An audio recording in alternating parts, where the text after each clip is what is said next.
అంతే. అట్లాంటి ఏరియా మొత్తం ఇప్పుడు ఏమున్నాయి, హోటళ్ళు, రెస్టారెంట్లు, అపార్ట్మెంట్లు, ఫ్లాట్లు గుంటూరు దాకా వచ్చేసినాయి. ఇప్పుడు గుంటూరు నుంచి ఆటో నగర్ రోడ్డు అవి కూడా వెళ్ళిపోయినాయిగా ఇప్పుడు మొత్తం.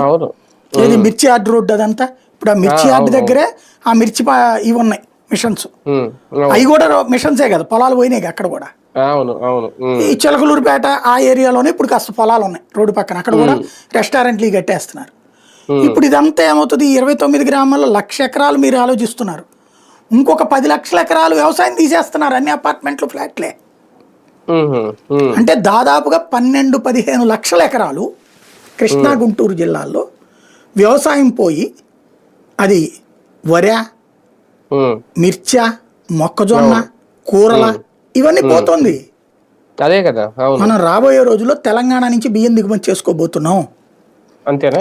రాబోయే రోజుల్లో తెలంగాణ నుంచి కూరలు దిగుమతి చేసుకోబోతున్నాం.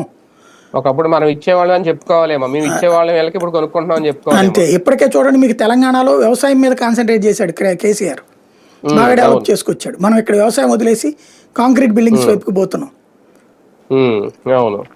మొత్తం